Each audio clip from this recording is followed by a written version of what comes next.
안녕하세요. 크리스탈과 함께 책 읽는 시간입니다. 오늘 함께 하실 작품은 기드 모파상의 목걸이입니다. 모파상은 프랑스의 누르망디에서 태어났으며 1880년 에밀 졸라가 주관하는 문학작품집 매당의 야외에 비계 덩어리를 발표하면서 문단에 데뷔했습니다.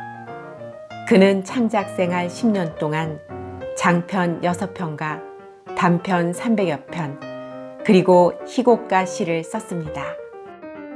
모파상의 장편으로는 여자의 일생, 대라미 등 6편이 있지만 그의 문학적 진가는 오히려 단편에서 더욱 두드러집니다. 그의 문체는 간결하면서도 정확하고 평범해 보이는 일상적 소재를 중심으로 우리를 깊이 사육해 하는 작가 정신이 깔려 있다는 평가를 받고 있습니다. 모파상은 1891년 정신 이상이라는 진단을 받고 자살을 기도했으나 실패하자 강제로 요양소에 연금당한 채 끝내 회복하지 못하고 43세의 나이로 세상을 떠났습니다. 구독, 좋아요, 알림 설정 부탁드립니다. 그녀는 아름답고 매력적이었지만 운명의 장난인지 서민층 가정에서 태어났다. 지창금도 없고 유산받은 것도 없어 돈 많고 기품이 있는 남자에게 자신을 알리고 그들에게 이해받고 사랑받고 그들과 결혼하게 될 어떤 조건도 갖추질 못했다. 그래서 그녀는 어쩔 수 없이 국민교육성에 다니는 하급 공무원과 결혼했다. 몸치장을 할 여유가 없어서 수수할 수밖에 없는 그녀는 사회 밑바닥으로 떨어진 것 같은 생각에 비참하기만 했다. 여자들이란 계급이나 혈통과는 상관없이 단지 아름다움과 우아함, 그리고 매력만이 그들의 출신과 가문을 말해주기 때문이다. 천부적인 섬세함, 본능적인 우아함, 유연한 마음씨가 그들의 유일한 계급이었고 또한 서민층 처녀들이 고귀한 부인들과 어깨를 겨룰 수 있게 해주는 것이었다. 그녀는 자기는 온갖 우아함과 사치를 누리기 위해 태어났다는 생각이 들면 무척 괴로웠다. 자신의 초라한 집과 공궁한 벽, 망가진 의자들과 보기 흉한 천 때문에 고통을 느꼈다. 자기와 같은 계급의 다른 여자들은 느끼지 못할 이런 모든 것들이 그녀를 괴롭히고 화나게 했다. 초라한 자신의 살림살이를 정리하고 있는 브르타뉴 태생의 여자를 보고 있으면 마음속에서 서글픈 미련과 격렬한 몽상이 되살아나곤 했다. 그녀는 고급스런 벽지를 바르고 높다란 청동 촛대로 불을 밝힌 우아한 대기실을 떠올렸고 또 난방이 잘 되어 후텁지근한 열기로 졸음이 온 나머지 큼직한 안락의자에 기대어 잠을 자고 있는 짧은 바지를 입은 2명의 키 큰 하인들을 그려보았다. 옛날 비단이 깔려있는 화려한 응접실과 값을 매길 수 없을 만큼 진귀한 골동품들이 놓여있는 값비싼 가구들을 생각했고 또 가장 친한 친구들을 비롯한 모든 여자들이 샘을 내고 관심을 끌려고 애쓰는 저명하고 인기 있는 남자들과 오후 5시에 한가로움을 즐기기 위해 만들어 놓은 아담하고 향기로운 작은 살롱을 상상해 보았다. 저녁 식사를 하기 위해 사흘씩이나 식탁보를 갈지 않은 둥근 식탁 앞에 앉았을 때 마주 앉은 남편이 수프 그릇의 뚜껑을 열면서 무척 기쁜 표정으로 "아, 맛있는 수프로군. 이보다 더 맛있는 수프는 없을 거야." 하고 말할 때면 그녀는 고급스러운 만찬과 번쩍거리는 은그릇, 그리고 요정의 숲속에 있는 진귀한 새들이나 옛날 인물들로 벽을 가득 채우고 있는 장식 용단을 떠올리는 것이었다. 또 희한한 접시에 차려진 산의 진미와 송어의 장밋빛 살이나 꿩의 날개를 먹으면서 스핑크스와 같은 미소를 띠고 속삭이며 귀 기울여 듣는 품위 있는 행동들을 상상했다. 그녀는 좋은 옷이나 보석은 물론 그 어떤 것도 가진 것이 없었다. 그런데도 그런 것들만 좋아했다.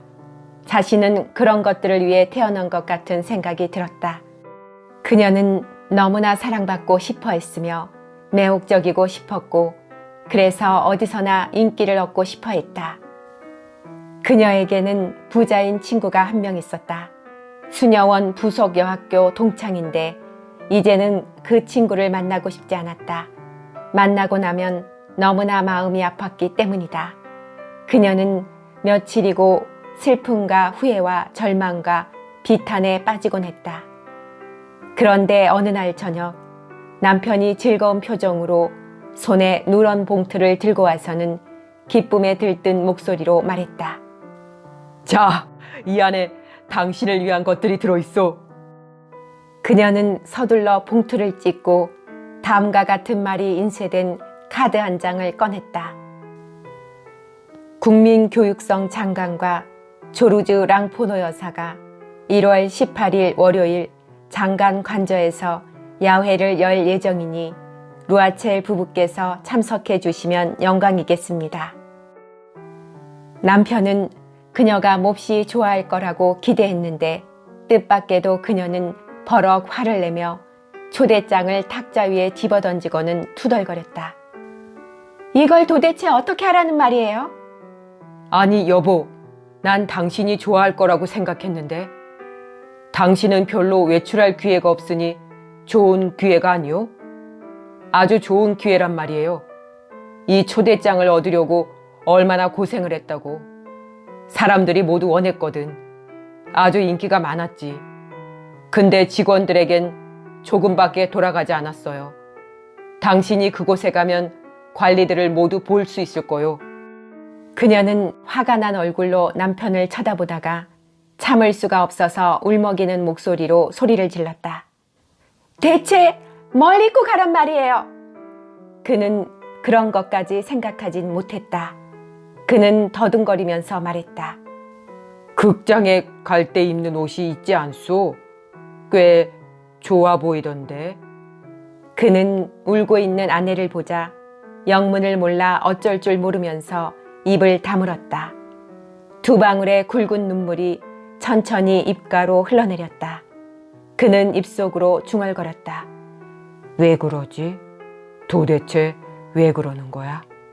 잠시 후 그녀는 겨우 마음을 진정시키고 축축한 두 뺨을 닦으면서 차분한 목소리로 말했다. 아무것도 아니에요. 다만 입고 갈 옷이 없어서 그 모임에는 도저히 갈 수가 없네요. 초대장은 나보다 옷이 많은 부인이 있는 동료에게 주세요. 그는 난처했다. 이봐요, 마틸드. 괜찮은 옷은 얼마면 살 수 있을까? 다른 때도 입을 수 있는 아주 비싸지 않은 것으로 말이야. 그녀는 잠시 생각에 잠겨 계산을 해보았다. 이 검소한 공무원이 깜짝 놀라 소리 지르면서 단번에 거절하지 않을 만한 금액을 열심히 생각해 보았다. 마침내 그녀는 주저하면서 이렇게 대답했다. 글쎄, 잘 모르겠지만 400프랑 정도면 살 수 있을 것 같아요. 그는 깜짝 놀랐다. 자기가 바로 그 금액만큼 저축을 해두었기 때문이다. 그는 그 돈으로 총을 사서 일요일마다 랑테르 병원으로 종달새를 잡으러 가는 친구 몇 명과 함께 올여름에 사냥을 하기로 했던 것이다. 그러나 그는 말했다. 좋아, 400프랑을 주지. 예쁜 옷으로 사도록 해요. 마침내 연애의 날이 가까워졌다. 그런데 무엇 때문인지 루아젤 부인은 침울하고 불안해 보이고 근심에 가득 차 있는 것 같았다. 그 사이 옷은 준비가 되었다. 어느 날 저녁 남편이 물었다. 왜 그래요? 사흘 전부터 당신 아주 이상하군. 그러자 그녀가 대답했다. 몸에 지닐 거라고는 보석은커녕 돌 하나도 없어요. 난 정말 비참해 보일 거예요. 차라리 그 연애에 가지 않는 게 좋겠어요. 보석 대신 생화를 달구려. 이런 계절에는 그게 아주 멋있어 보일 거야. 10프랑이면 화사한 장미꽃 두세 송이는 살 수 있겠지. 그녀는 전혀 설득당하지 않았다. 싫어요.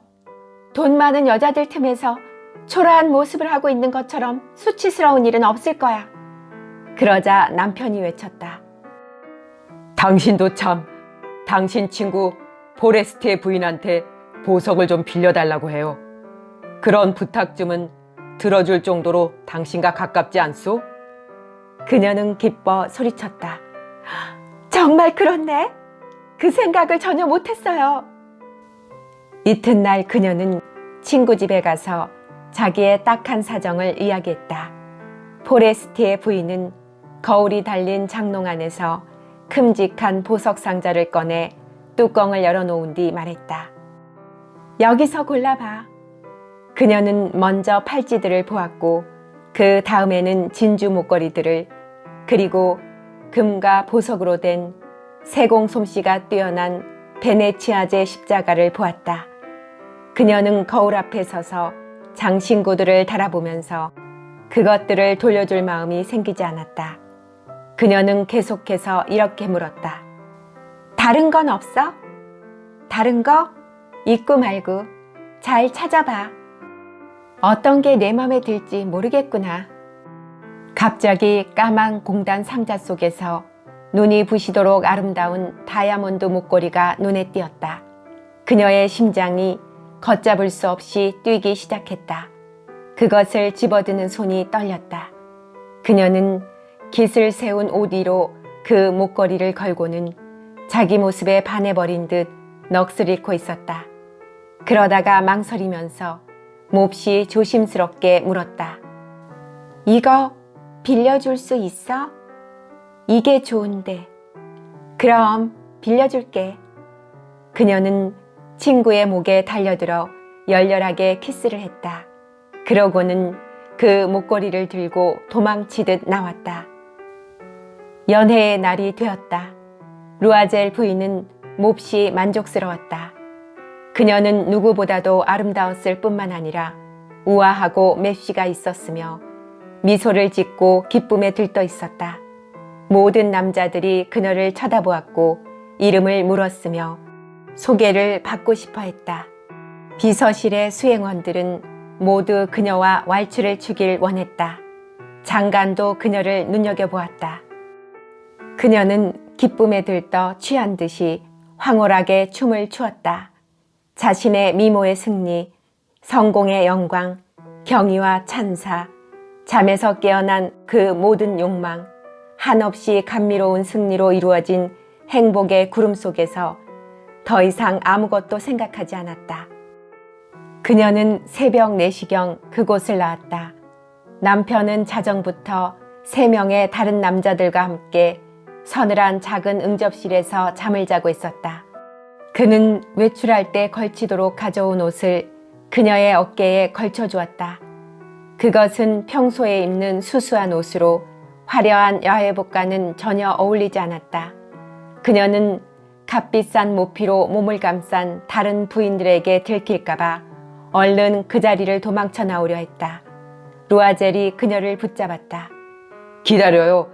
이대로 밖에 나가면 감기에 걸려요. 내가 마차를 불러올게.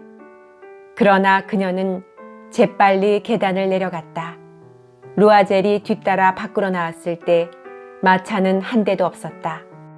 그들은 멀리 지나가는 마블을 향해 소리쳤지만 마차를 잡지 못했다. 그들은 포기하고 추위에 떨면서 생강 쪽으로 걸어갔다. 드디어 부둣가에서 밤에만 다니는 낡은 마차 한 대를 잡았다. 그것은 낮에는 자신의 비참한 모습이 부끄러운 듯 밤이 되어야만 파리거리를 돌아다니는 것이었다. 그들은 그 마차를 타고 마르틸가에 있는 집까지 갔다. 그들은 쓸쓸히 집 안으로 들어갔다. 그녀에게는 모든 것이 끝났다. 그리고 남편은 10시까지 출근해야 한다는 것을 생각하고 있었다. 그녀는 화려한 자신의 모습을 한 번 더 보기 위해 거울 앞으로 가서 어깨에 걸치고 있던 옷을 벗었다. 순간 그녀는 비명을 질렀다. 그녀의 목에 목걸이가 없지 않은가? 이미 반쯤 옷을 벗고 있던 남편이 물었다. 왜 그래요? 그녀가 더듬거리며 말했다. 저 목걸이가 없어졌어요. 그가 놀라며 구부렸던 몸을 일으켰다. 뭐라고? 어떻게 됐다고? 그럴 리가 없어. 그들은 옷주름 속과 주머니 속 여기저기 모든 곳을 샅샅이 살펴보았다. 그러나 목걸이는 어디에도 없었다. 무도회장을 나올 때는 분명히 있었소? 네, 국민교육청 현관에서 만져봤거든요. 길에서 잃어버렸다면 떨어지는 소리가 들렸을 텐데 마차 안에 떨어진 게 틀림없어. 아마 그럴 거예요. 마차 번호 알아요? 몰라. 당신도 번호를 보지 않았소? 네, 못 봤어요. 그들은 실망하여 서로 쳐다보았다. 루아젤은 재빨리 다시 옷을 입었다. 우리가 왔던 길을 다시 돌아가며 찾아보겠소. 그는 이렇게 말하고는 밖으로 나갔다. 그녀는 야회복을 입은 채 침대에 누울 기력도 없이 의자 위에 쓰러져 있었다. 루아젤은 경찰서와 신문사를 찾아가 현상 광고를 내고 마차협회에도 가보았다. 희망의 실마리가 보이는 곳은 전부 찾아갔다. 그러나 그는 아무것도 발견하지 못했다. 그녀는 이 끔찍한 실수 앞에서 안절부절 못하며 그가 오기만을 기다렸다. 루아젤은 늦은 저녁이 되어서 움푹 들어간 눈에 창백한 얼굴로 돌아왔다. 목걸이를 찾지 못했던 것이다. 당신이 친구에게 목걸이 고리가 부러져서 그것을 고치고 있다고 편지를 써야겠소. 그러면 다시 찾아볼 시간 여유가 있으니까. 그녀는 남편이 부르는 대로 편지를 썼다. 일주일이 지나자 그들은 모든 희망을 잃어버렸다. 5년이나 늙어버린 것 같은 루아젤이 분명하게 말했다.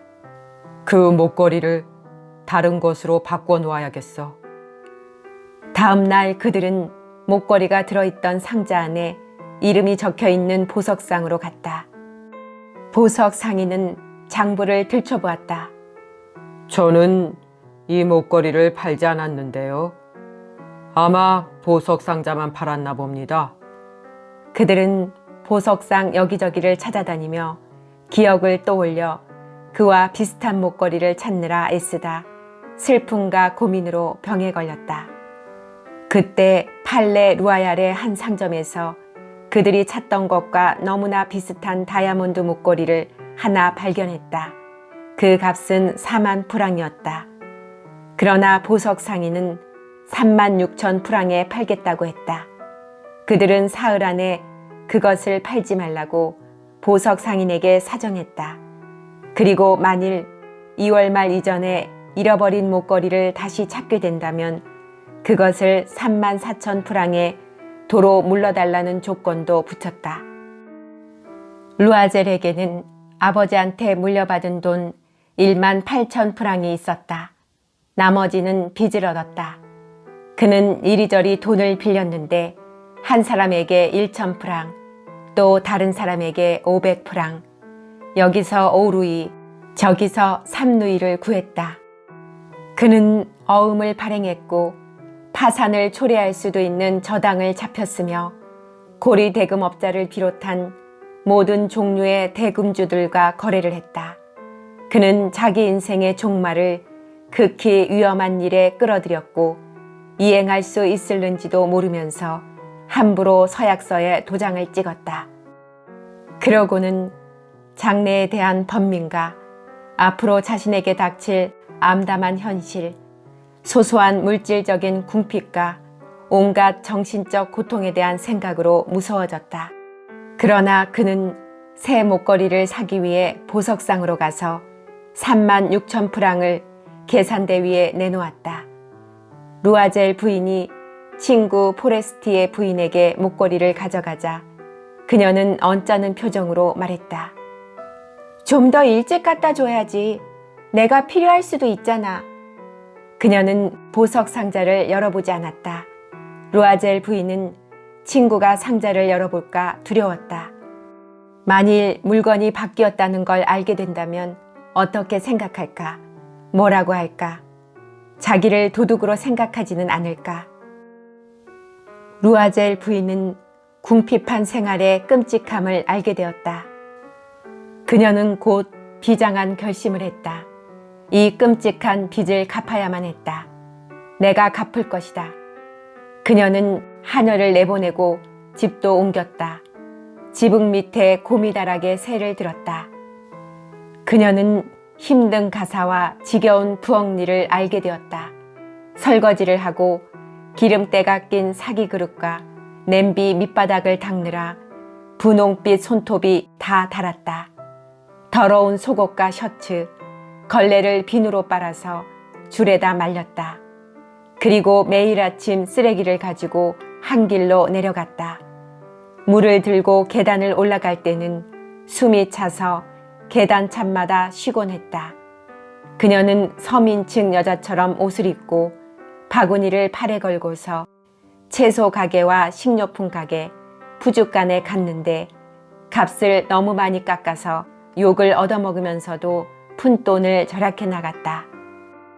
매달 어음을 지불해야 했고 다른 것들은 갱신을 하고 기한을 연기해야 했다. 남편은 매일 저녁 어떤 상인의 장부를 정서해 주는 일을 했고 때때로 밤에는 한 페이지에 얼마간의 돈을 받고 서류를 작성해 주기도 했다. 이런 생활이 10년 동안 계속되었다. 10년이 지나자 그들은 모든 빚을 다 갚을 수 있었다. 고리대금 이자와 쌓이고 쌓인 이자까지 모두 갚은 것이다. 이제 루아젤 부인은 늙어 보였다.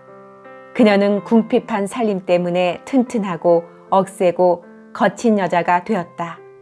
머리 손질도 잘 하지 않고 치마는 비뚤어지게 입고 손은 빨개지고 큰 소리로 말하곤 했다. 그러나 이따금 남편이 출근하고 없을 때면 창가에 앉아 예전의 그 야회를, 그녀가 그토록 아름답고 인기가 있었던 그 무도회를 상기해 보는 것이었다. 만일 그 목걸이를 잃어버리지 않았다면 어떻게 되었을까? 인생이란 참으로 이상하고 얼마나 변화무쌍한 것인가. 아주 사소한 일이 사람을 파멸시키기도 하고 구원하기도 하지 않는가. 어느 날 그녀가 한 주일 동안의 피로를 풀려고 상젤리제 거리를 산책하고 있을 때 언뜻 어린아이 하나를 데리고 산보하는 한 여자를 보았다. 포레스티의 부인이었다. 그녀는 전과 다름없이 젊고 아름다웠으며 매력적이었다. 루아젤 부인은 가슴이 두근거렸다. 그녀에게 말을 걸까?